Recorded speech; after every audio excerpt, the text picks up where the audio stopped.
The room fell silent the moment her words sliced through the air. Sharp, venomous, and meant to cut me down. "Don't touch that piano," the bride said, her voice dripping with disdain as the guests turned to look at me, eyes filled with curiosity and judgment. I froze, standing just a few feet away from the grand instrument, my fingers trembling at my sides, the rain from earlier still clinging to my dress. The chandelier above threw shards of golden light across the polished floor, amplifying the weight of every breath, every whisper, every mocking glance. My heart pounded against my ribs like a drum, so loud I feared the whole hall could hear it. For a second, I wondered if maybe she was right, if I, the outsider with no claim to their world of power and wealth, had no place near something so beautiful, so sacred. Yet, even as the humiliation burned, I felt my gaze pulled toward the piano, the glossy keys reflecting back the fragments of who I used to be, the girl who once believed music was enough to heal, enough to make me worthy. I lowered my head, ready to step back, ready to disappear, when suddenly a chair scraped against the marble floor. The sound echoed like thunder. He stood, the CEO, the groom, the man whose silence had felt heavier than all the judgment in the room. His voice, calm yet commanding, rolled across the hall with undeniable force. "Play for us, please." Gasps rippled through the crowd. And in that moment, every pair of eyes that once looked at me with scorn shifted, caught between disbelief and awe. Because he hadn't begged his bride, he had begged me. The bride's face stiffened, her painted smile cracking under the weight of his words. A ripple of whispers swept through the hall, each guest leaning closer to the next, as though passing along fragments of scandalous gossip.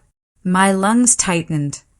Every instinct screamed at me to retreat, to vanish into the shadows before this turned into something I couldn't handle. But his eyes found mine across the distance, unwavering, almost desperate, not the look of a man trying to save face, but of someone demanding the world to stop and listen. His plea wasn't for the crowd. It wasn't for her. It was for me. My hands shook as I stepped closer to the piano, the echo of my heels against the marble sounding louder than the applause at any concert I once dreamed of. I could feel the bride's fury burning into me, a flame I knew would come for me later. Yet in that moment it seemed insignificant compared to the storm behind his gaze. He wanted me to reclaim a voice I had buried long ago. The tension in the air was unbearable, like the pause before lightning splits the sky. Every guest held their breath, waiting to see if I would obey him, or defy the order his bride had already issued. I hesitated, my reflection trembling across the polished piano lid, a version of myself I barely recognized. And then, slowly, I lifted my hand and pressed one key. A single note rang out, fragile yet defiant, piercing the silence like a confession no one expected to hear. The single note lingered in the air longer than it should have, fragile yet commanding in its defiance. Every face turned toward me, some wide-eyed with disbelief, others narrowing with disdain. The bride's nails dug into her bouquet so hard petals began to fall, each one scattering like evidence of her slipping control. But the CEO, he didn't flinch. He took a step forward, his gaze never wavering, his voice firm enough to cut through the rising murmurs. "Don't stop!" And in that moment, something inside me broke free. My fingers, hesitant at first, began to glide across the keys, weaving a melody I hadn't touched in years. The music swelled, filling the vast hall with a bittersweet truth words could never capture. Gasps turned into silence, silence into awe, and awe into something dangerously close to admiration. I played not for them, not even for him, but for the girl I once was, the girl the world had tried to bury beneath shame and whispers. Tears pricked at my eyes, but I blinked them away, letting the music speak instead. When the last note fell, it was as though the universe itself exhaled. No one moved. No one breathed. Then, slowly, applause erupted, hesitant at first, then thunderous, echoing through the marble walls. The CEO's bride stood frozen, fury distorting her perfect face, while he smiled. Not the polished, empty smile of a businessman, but something raw, something unguarded. He looked at me as though I had just rewritten the ending of his story. The applause had barely faded when the bride stormed forward, her heels striking the marble floor like daggers. "Enough!" she snapped, her voice cracking under the weight of her own fury. Guests exchanged uneasy glances, torn between the spectacle unraveling before them and the etiquette of remaining silent. I froze on the piano bench, my chest heaving, every instinct telling me to shrink back into invisibility. But before I could move, the CEO stepped between us, tall and immovable, a wall of authority that left the bride gasping. His presence was no longer the polished mask of a groom entertaining his guests. It was the unshakable aura of a man who had made his choice. He didn't look at her. He didn't even acknowledge the venom in her words. Instead, his gaze remained locked on me, steady and unyielding. "You think music is beneath her?" he asked, his voice deceptively calm, the kind of calm that threatened to erupt into fire. The bride sputtered, her carefully rehearsed charm disintegrating under the scrutiny of 100 watchful eyes. My hands clenched the edge of the piano, my pulse hammering in my throat as though each beat carried a warning. The air thickened, suffocating, as though the hall itself was holding its breath. And then, with deliberate finality, he spoke again, louder this time, his words ringing with authority. "From this moment forward, no one tells her where she belongs, except me." Gasps rippled through the crowd, a wave of scandal and awe crashing over the room. And for the first time, the bride looked small, cornered, her perfect world fracturing before her eyes. The bride's composure shattered like porcelain dropped on marble. "You can't speak for her," she hissed, her voice rising in pitch as she clung to the last threads of her dignity. Guests shifted in their seats, some uncomfortable, others leaning forward eagerly, addicted to the unfolding drama. My throat tightened. I wasn't used to being defended, much less in a room where every gaze was sharp enough to cut. Yet the CEO's stance didn't falter, his shoulders squared, his expression a mixture of quiet fury and something gentler when his eyes landed on me. "I don't speak for her," he corrected, his tone low but heavy with intent. "I protect her. There's a difference." His words struck like lightning, silencing even the harshest whispers. The bride's face flushed crimson, her hand trembling as she raised it as though to strike the piano in petty defiance. But before she could, he caught her wrist midair, his grip unyielding but controlled, his voice echoing through the hall. "Not here. Not to her."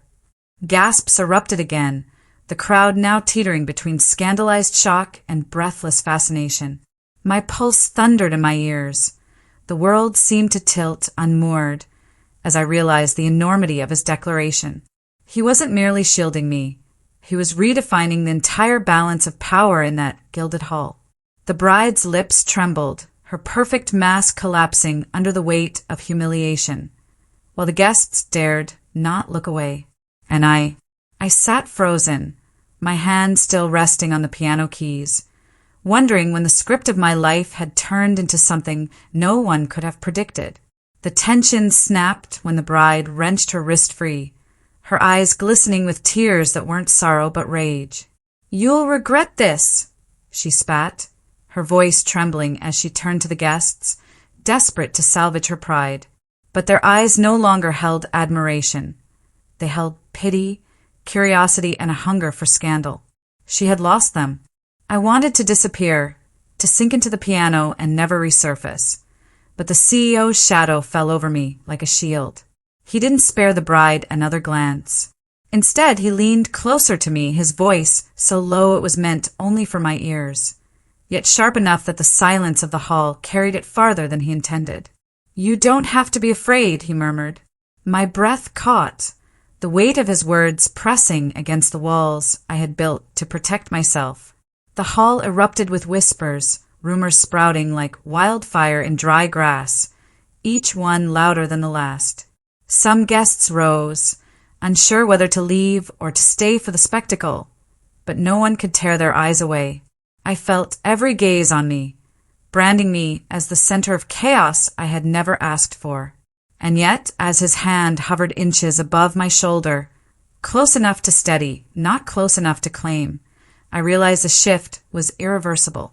He had chosen his side. The bride stood trembling, abandoned by the stage she thought was hers alone, while I sat in the spotlight of a story I had never intended to tell. The ceremony was ruined, but something far more dangerous had begun, a narrative in which I was no longer invisible, and he was no longer hers. The bride stumbled back toward the altar, her gown dragging across the marble like a wounded soldier retreating from battle. Yet before she could reclaim her place, the CEO moved past her, his strides purposeful, his jaw set. The guests parted instinctively, as if even the air bent to his will. My fingers twitched against the piano keys, every note I hadn't played still vibrating inside me like a secret too fragile to release. Then, without warning, he extended his hand, not to her, but to me. "Play again," he commanded softly, but there was no mistaking the gravity in his tone. A murmur rippled through the audience, scandal sharpening into electricity. My breath hitched, torn between defiance and the temptation that shimmered in his eyes. I glanced at the bride, her lips twisted, her knuckles white around the bouquet she had crushed in fury, and for a moment I thought she might collapse. But his gaze anchored me, steady and unrelenting. His hand didn't tremble, and the world seemed to shrink until there was only that outstretched gesture, daring me to step into the storm he had ignited. The hall grew unbearably silent, 100 lives suspended in the span of a single decision. I could hear my heart louder than the whispers around me, beating out a truth I had tried to bury for years. I wanted to take it. I wanted to take his hand, to shatter the fragile glass that separated me from the stage of his world. The weight of his hand hanging in the air was unbearable. Every guest seemed to lean forward at once, as though the entire hall had stopped breathing. My own chest felt tight, the air heavy with unspoken promises and unseen consequences.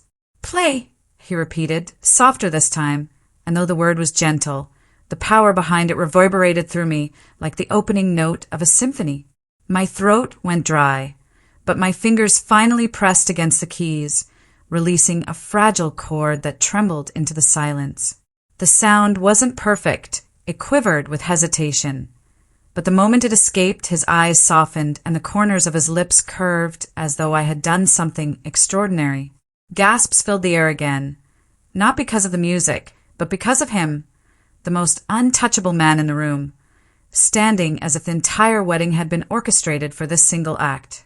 The bride clutched her bouquet tighter, her nails digging into the stems until petals snapped and fell to the floor. Rage burned in her face, but the humiliation burned brighter. I could feel her hatred, sharp and venomous, crawling toward me with every note I played. Yet, as the melody grew steadier under my hands, I also felt something else, the freedom of finally being seen, not as an inconvenience or a shadow in the corner, but as someone capable of holding the room. And through it all, his gaze never wavered, as though I alone existed in the golden hall of whispers and broken vows. The melody swelled, no longer fragile, but alive, each note trembling through the chandeliers, through the marble, through the stunned silence of every guest. My heart raced, and yet for the first time it wasn't fear that guided my hands, but defiance. When I dared to glance up, his expression nearly undid me. Pride, fierce, unyielding pride, as though my music belonged to him as much as it belonged to me. The bride's bouquet finally slipped from her grip, scattering across the floor like shattered glass, and the sound of petals tearing was swallowed by the piano's rising tide. She stepped forward as if to stop me, but froze when he lifted his hand, not toward me, but toward her, palm open, sharp as a command. "Enough," he said, his voice carrying above the music, colder than ice. Gasps spread across the room, sharper than the dissonant chords I struck in panic. My fingers trembled, but I didn't stop. I couldn't. The hall no longer belonged to her. It no longer belonged to the ceremony. For a fleeting heartbeat, it belonged to me. When the final note fell into silence, I realized every pair of eyes was on me. Not on the bride, not even on him, but on me, the woman who had been told to keep her hands off the piano. The CEO smiled then, slow and deliberate, and for the first time since the storm began, he spoke not to the crowd, not to her, but only to me. Now they know who you are. The silence after my final note was unbearable, a void pressing against my chest, threatening to swallow me whole. But before the whispers could rise again, the CEO stepped forward, closer than he had ever been, his presence blotting out everything else, the bride, the guests, even the glittering chandeliers above us. "She belongs here," he declared, his voice sharp as thunder, and the words shattered whatever fragile order remained in the hall. A collective gasp tore through the crowd, and suddenly all eyes weren't just on me. They were dissecting me, judging me, as though trying to decide if I was worthy of the stage he had placed me on. My knees trembled, but his gaze anchored me, fierce and unyielding. The bride stumbled closer, her veil slipping off her shoulders, her eyes wild with disbelief. "You're humiliating me," she hissed, her voice cracking loud enough for everyone to hear. But he didn't flinch. He didn't even glance at her. Instead, he turned to the priest still frozen at the altar. "This ceremony will not move forward until she is acknowledged." Chaos erupted. The bride's family leapt to their feet in outrage. The guests buzzed with scandal, and yet he remained perfectly calm, as though the world could burn around him and he would not move. For a heartbeat, I wondered if I had been thrown into a nightmare I couldn't escape. But when his hand brushed lightly against mine, steady, deliberate, I felt the impossible, safety. And that was when I realized his war wasn't with them. It was with me, daring me to step forward and decide if I had the courage to meet him in the fire. The bride's mother rose from the front row, her jeweled hands trembling with fury as she pointed at me. "This is madness," she shouted, her voice echoing against the high arches of the church. "She has no place here. She's nothing but an intruder." Her words sliced through me like glass, reopening wounds I thought had long scarred. Heat flooded my cheeks, shame clawing at my chest. For a heartbeat, I almost wished the ground would split open and swallow me whole. But before I could falter, the CEO's voice rang out again, sharper, stronger. "You're wrong. She has more place here than anyone who hides behind status." Gasps rippled through the pews like wildfire. His defiance wasn't just against his bride's family. It was against every unspoken rule of their world. I wanted to shrink under the weight of 100 eyes, but then his hand gripped mine, firm and unrelenting. The room seemed to tilt, as though I had been pulled into another universe where only his heartbeat mattered. The bride's veil slipped further, her face twisting in disbelief as the hall dissolved into chaos. Whispers, accusations, protests all colliding into a storm. But he didn't let go. Instead, he leaned closer, his voice meant only for me, though the room still roared. "Don't run," he whispered, steady as iron. "Not when they want you to." My pulse thundered, my body trembling, but his words rooted me where I stood. And for the first time, I began to wonder if I was no longer just part of his scandal, but part of his choice. The church had become a battlefield. Families muttered, voices rose, some guests even stood to leave, their outrage rippling like storm waves. Yet in the middle of that chaos, he didn't move, his grip on my hand unyielding. His stare locked on me as though I was the only truth in a sea of lies. The bride lunged forward, tears streaking her face, mascara smudging as she grabbed his arm. "Stop this madness!" she cried, her voice cracking, trembling with desperation. "Do you want to destroy everything?" But he turned slowly, freeing himself from her grasp with a kind of calm that cut deeper than fury. "What's destroyed," he said coldly, "is the moment you tried to silence her." His words detonated like an explosion, and the room recoiled in disbelief. My breath caught the air so heavy I could barely inhale. I wanted to vanish, to escape the weight of the spectacle, but the look in his eyes wouldn't let me. It wasn't pity. It wasn't protection. It was something fiercer, something dangerous. Choice. The priest, caught between duty and scandal, shifted uncomfortably at the altar, clutching his book like a shield. Guests whispered, their stares burning holes through my skin. My world spun, but his thumb brushed gently across my knuckles, grounding me in an instant. "Stand with me," he murmured low, a vow and a demand in one. My heart hammered, torn between survival and surrender. And then it hit me. This wasn't just about defying a bride, a family, or even an entire hall of strangers. This was about choosing him, choosing to step into fire that could consume me whole. The church was no longer a sanctuary, it was a furnace. Every whisper, every gasp, every stare burned hotter than the candles flickering along the altar. My pulse pounded in my ears, drowning out the chaos, until all I could hear was the echo of his words. "Stand with me." I froze, torn between the instinct to vanish and the terrifying pull of his demand. The bride crumpled against her father, her sobs echoing like a dirge, her once perfect dress now shaking with her rage. Guests fanned themselves with programs, their faces flushed from scandal, eyes darting between me and him as though watching the unraveling of a forbidden play. And there he stood, unmoved, unshaken, his hands still entwined with mine like iron shackles. "Choose," he whispered, but this time it wasn't a command. It was a plea, raw and desperate, stripping him bare before everyone. My lips parted, but no words came. Could I really defy a bride, her family, and an entire hall of witnesses for a man who had just declared war in my name? Could I let this moment define me? The floor seemed to tremble beneath my feet, the world spinning too fast. And yet, when I looked into his eyes, I didn't see danger. I saw clarity. As if this chaos had never been about destruction, but about unveiling a truth neither of us could run from any longer. The truth that terrified me most of all. Maybe I had always belonged by his side, even if the whole world turned against us.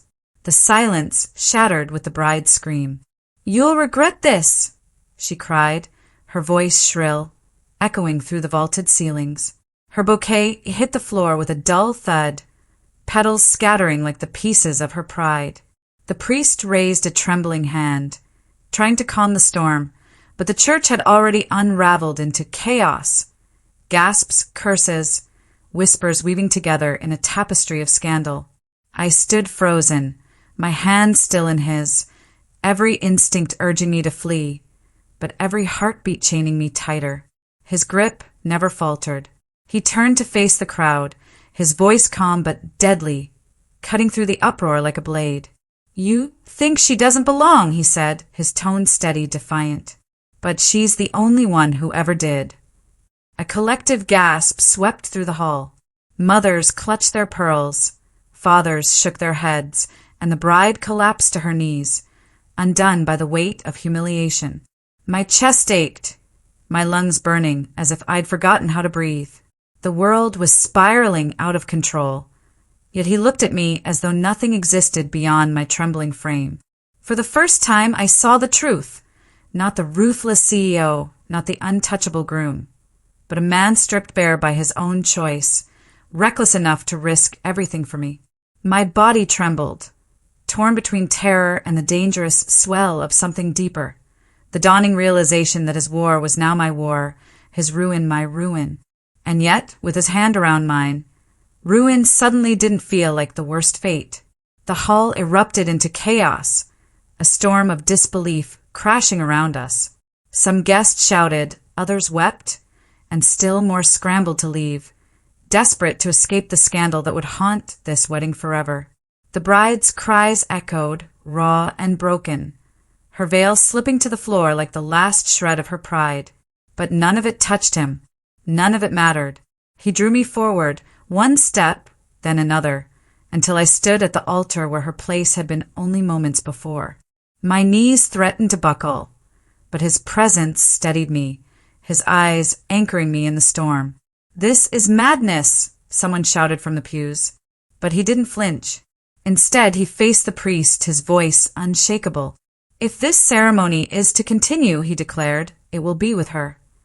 My breath caught, half terror, half an ache, so sharp it felt like it could tear me apart. The priest froze, torn between duty and disbelief, while the world behind me held its protest. I had no armor, no defense, just a trembling body and a heart that refused to listen to reason.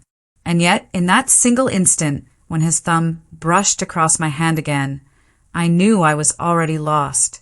Lost to him. Lost to the fire he carried and had now placed in my chest. So I raised my chin, met his gaze, and whispered the only answer that mattered. "Then let it be me." The church went silent, a silence sharper than screams, heavier than thunder. And in that silence, the world shifted forever.